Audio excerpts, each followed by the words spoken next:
On the breakfast, Nigeria's Liquefied Natural Gas Limited, the NLNG, says there is a significant improvement in the availability of some oil pipeline products. We'll discuss this on the program this morning. Also on the breakfast, the court orders Nigerian government to implement the National Gender Policy and GP, which provides for the allocation of 35% of all appointment to women. On the breakfast, we'll be looking at today's newspaper headlines, analyzing the biggest stories of the day. We call it Off the Press.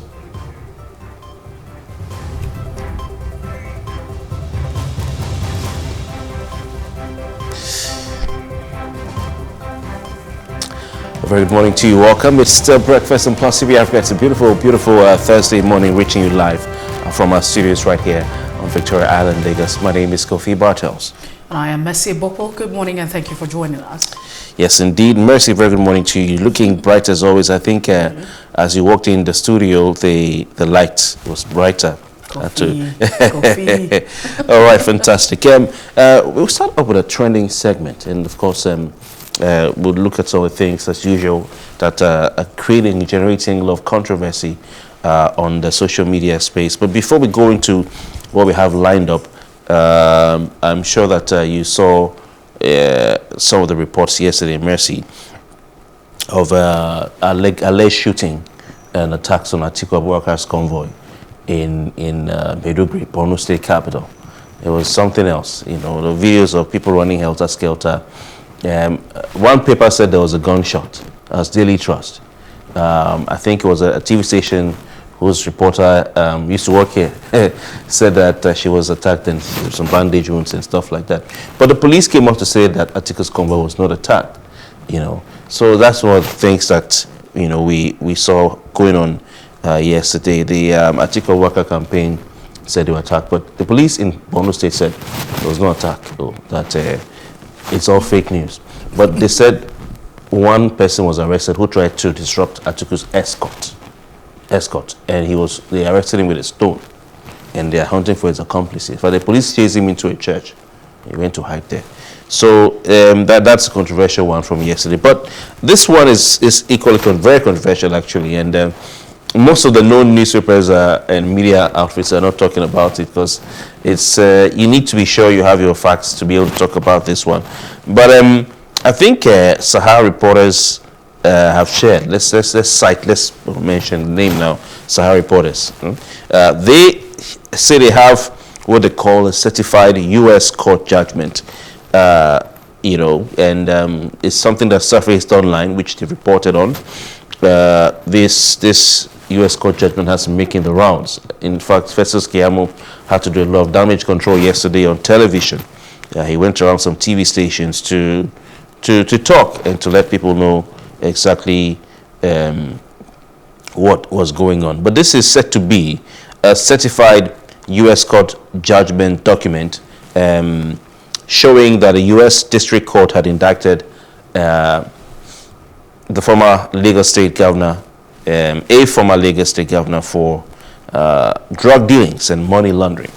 Now, the paper or the publication says that the presidential candidate of the ruling All Progressives Congress, Asiwaju Bola Ahmed Tinubu, reacted to the certified court judgment documents. Okay, these documents released by the Chicago U.S. Court.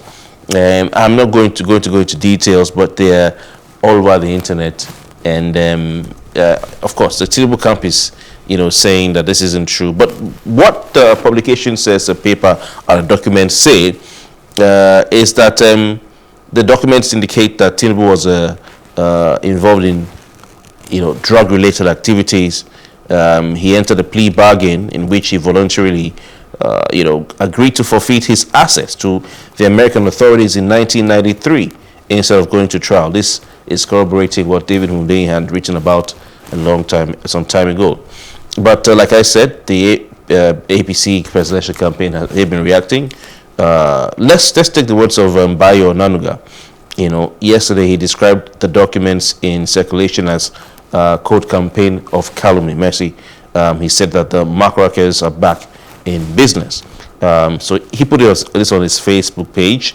He said that Tinubu tried, he says, on Tuesday returned to the usual campaign of calumny, this time waking up the carcass of drug allegation in America that was buried in 1993. You know, so I mean, it's a long statement going into it and all that, but this is it. We put the document on screen already, but we just have to say that it's been published by some outlets, one of whom I've mentioned. Okay? I think that this is the point where we begin to pay attention to what the Constitution of the Federal Republic of Nigeria states as regards who has a right, or when you talk about the qualification. You know, usually over time we talk about whether you have an SSC, you know, all of that, educational qualification. But I think we need to, you know, pay attention to other aspect of qualification, whether there's any indictment or whatever it is. This document have been put out, and like you rightly mentioned, Festus Keyamo was on national television trying to salvage the situation. And this morning, or prior to yesterday, he's topping the chat with a hashtag that might not really sound very nice, advocating nonsense, hashtag, you know, basically that's what it is. But I would say that senior advocate of nonsense. That's how it is. So if we're not calling him that. No, but that's what's trending. Of course, that's what I'm saying, that that's a hashtag on Twitter with a senior advocate of nonsense. Now, I and Kofi, I don't know if Kofi has any, you know, legal. I'm not from, I have no legal background, right? So we're hoping that the judiciary will help us explain all of this, because if you look at all of this document, a lot of jargons like to put, I mean, you talk about jargons on it, right? So we're hoping that there will be some kind of explanation from the judiciary trying to explain all of it.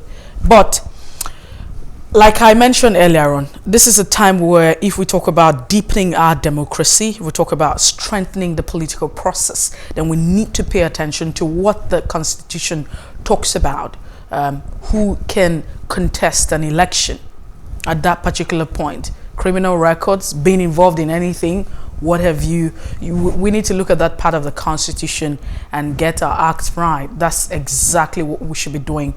But it's a lot. So because we've seen several documents from the response of Festus Keyamo, he talked about the fact that, oh, he wasn't involved, he was working with XYZ, and that's why he was, you know, not necessarily being directly involved, but because of his affiliation or association. This is some of the explanation. But even those who are not of the legal practitioner or who are not lawyers have come to say that when you see the fact that you have anything saying, hey, I'm forfeiting XYZ property and all of that, it means that you've gotten to a certain deal, and that means that you're guilty. That maybe there's just some basics that you just need to get to arrive at a certain answer or solve a certain problem. This is it's quite controversial, very sensitive and dicey, but this is also asking that the relevant authorities, you know, the Nigerian government, INEC, every other person will look into this issue, because we can't continue like this and expect a different result. And so if you have all of this case, we also hope that the Nigerian government would be interested and look at the facts and check the issues and all of the evidence that's been put out, you know, to get the actual result, or get the actual situation, as it were. So we don't get to another point, because I know that the Constitution is very explicit on, you know, those who have the right to contest an election.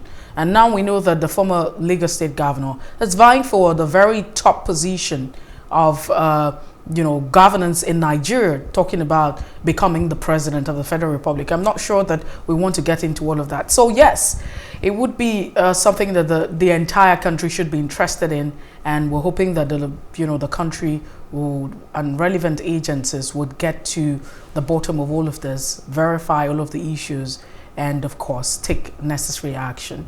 And that's the much that we can actually say. Yes, you know, I think it's campaign season, you know, and we expect to have a lot of this, you know, accusation and denial. INEC really may not have to do anything. The police may not really have to do anything. It's very easy, Messi. It's very easy. Because anyone who feels that these documents are true and that there is something worth pursuing can just, Messi, it just takes, I don't know how much does it cost to file a case before a court in Nigeria, can approach the courts. It's so easy. In fact, I don't understand the people who are feel, this is good enough and strong enough evidence to prevent the man from being in the 2023 campaign. I don't know what they're waiting for, because time is running out. They need to go to the courts. It's not about tweeting. It's a waste of time for people who are tweeting. It's a total waste of time for people who are commenting and saying INEC should act. But no, INEC couldn't act. They have 600 cases and more, and they are swarmed, they're overwhelmed. But I think it's so easy, for anyone who is so sure that this is reason enough for this man not to be involved in election, to approach the court and say, CEO, look at, I have a document. Can you give an order that this man should not be in the election, and back it will be done. So Kofi, that's much I don't think that that's just it. I don't think that if anybody's complaining, we can't have that kind of attitude. I think that INEC at some point would have what's it called again, an oversight function. There should be, because for every other time, for instance, if you are nominated to become a minister or whatever it is, there should be a lot of scrutiny, looking at the documents and everything, background checks, and what have you, to ensure that without having to come to the public to say that this is what we're doing, that's what should be obtainable. So I don't think that it's just left on, if you feel very aggrieved and this is just it. I think it's high time that we pay attention, Kofi, to those who govern our affairs. We cannot continue like this and expect a different result. We see the next stop trending would be about the fact that the NDLEA has arrested a man with illicit drugs concealed in his car tire. And how, recently, kudos to the NDLEA and of course the boss right there, who's been doing a lot. We can continue like this. We can't continue to do all of this and expect that we have a different country. We have to get to a point where we begin to, hold the people accountable. It's not a banana republic. A lot of people have said that we're banana, but we can't. And so I don't think that, yes, we'll shove it, if you feel very displeased, then fine. It's just dependent on anybody who feels very aggrieved to go to the court, approach the court, which is also very valid, not to override that. But I'm saying that there's an oversight function that should be carried out. And peradventure, all of the agencies of government, including the political parties, have failed at this, then they need to step up their game. Whether or not it's true, when INEC does not, interesting. I mean, I think I'm not saying, I didn't say you're wrong in that assertion.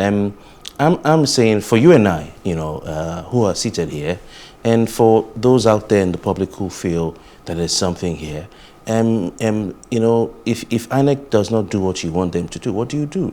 If INEC does not, why is INEC not doing what they should do? No, so that is where energy is dissipated in the wrong direction, and then we waste time, waste energy, waste data, instead of spending all the time saying what INEC is supposed to do, which is a good question to ask.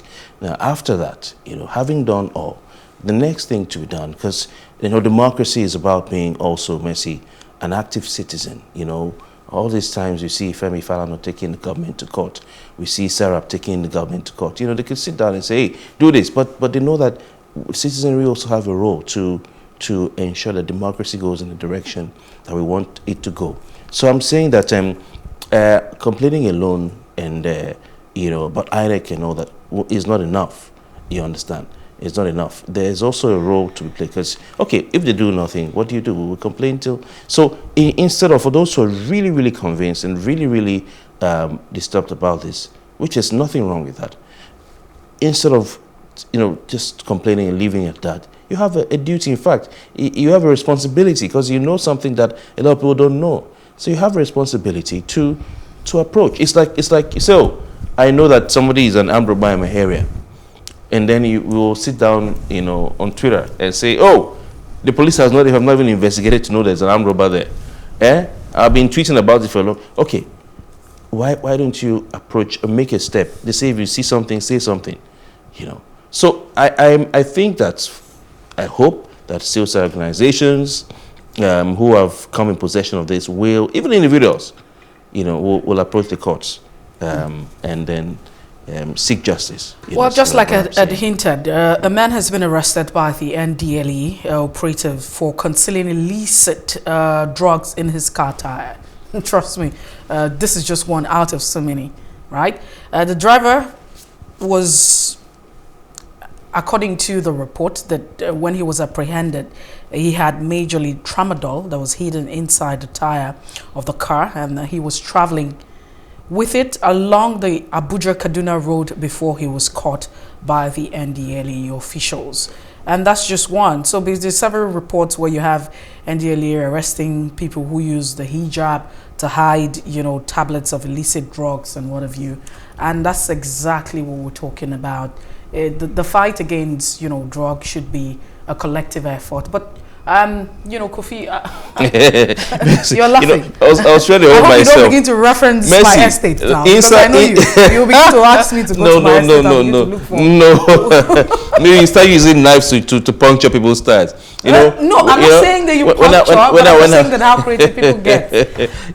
When I was in Port Harcourt, there was this policeman, the traffic warden that we call Yellow Fever, who used to have a knife. If you do anything out of anger, he will just tear your tire. One day, some guys just planned him, But it's bizarre, Mercy, isn't it? It's bizarre.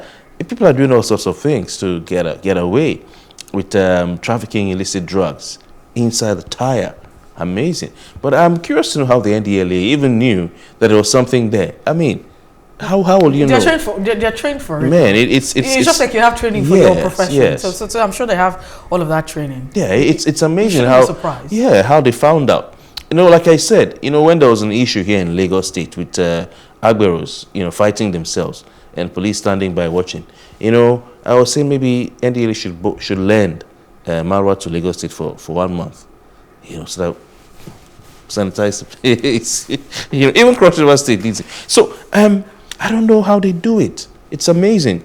I think the NDLEA should be winning the award of Parastatal or MDA of the year.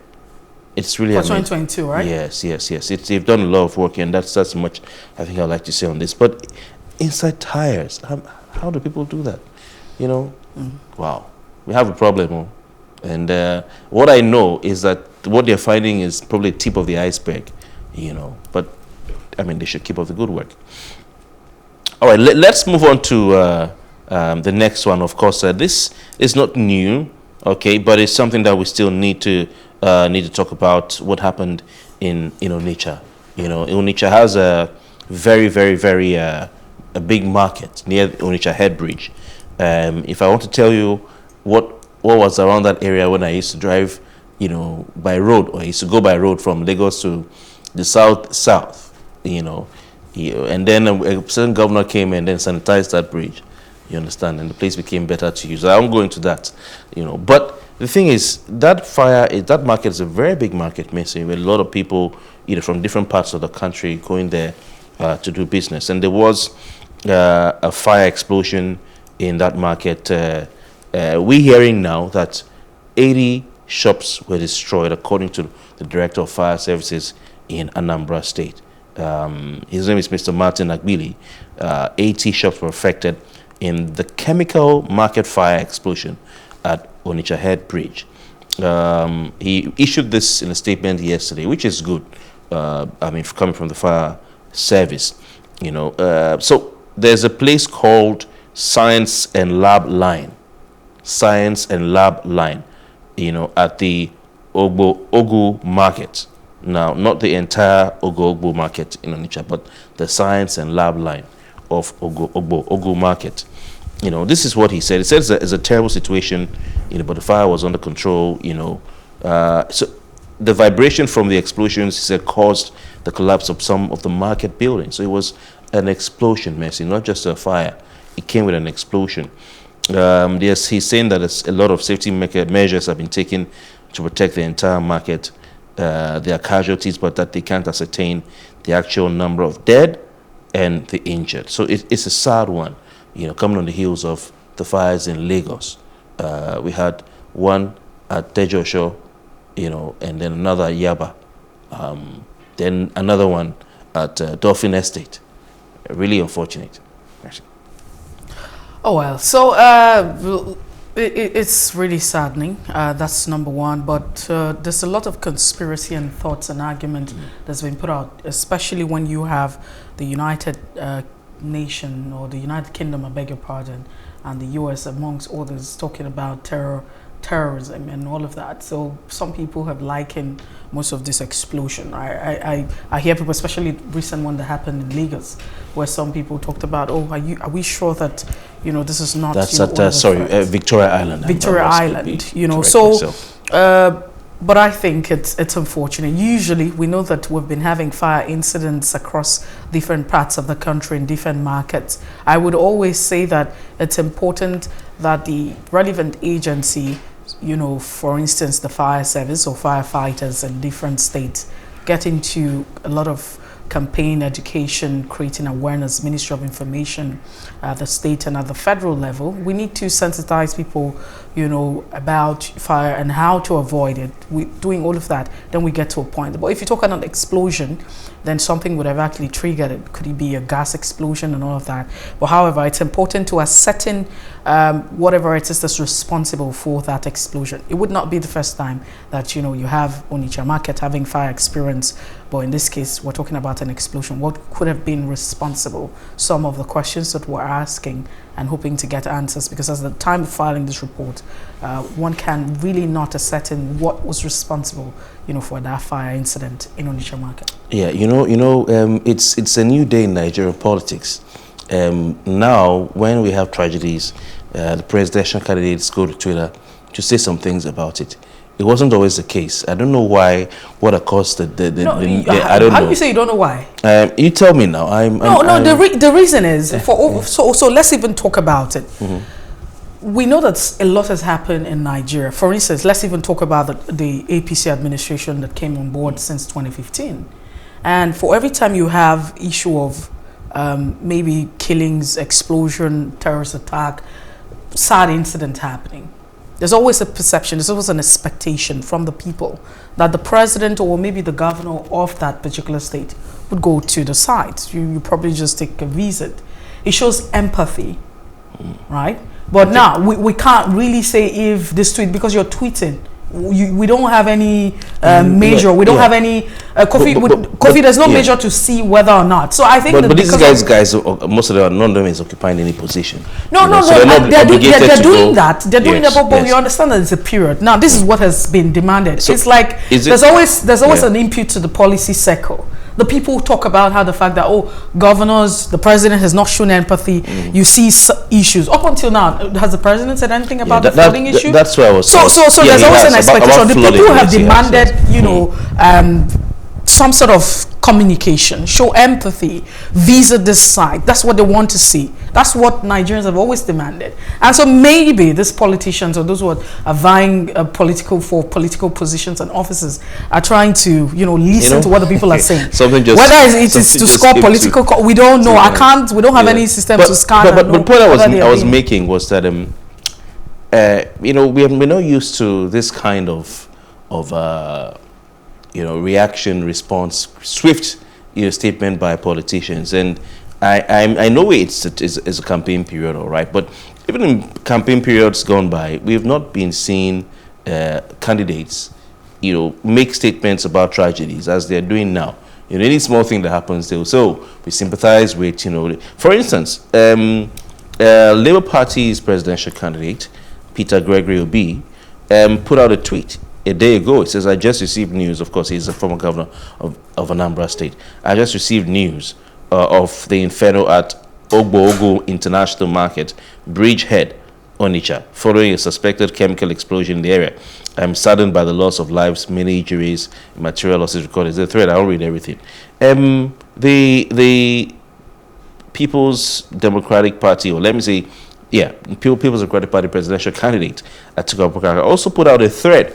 He says that same day, "My thoughts and prayers are with the families of my and loved ones of those affected by the reported chemical explosion in the popular Ogo International Market in Onitsha State."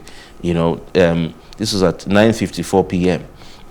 And Rabi Musa Kwankwaso, the presidential candidate of the New Nigeria People's Party, said, "I am saddened to have learned of the tragic fire incident at the Ogo International Market in Onitsha, State. While I extend my sincere condolence to the families of those affected, I urge authorities to provide prompt succor to the victims." So, I mean, it's good to see, the sympathy coming from the candidates.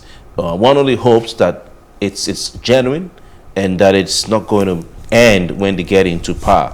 It's very important that it does not end when they get into power. That is something. But I think that maybe if one candidate is seen to be sympathetic and tweeting about these things, the others will say, if you don't tweet, Kofi,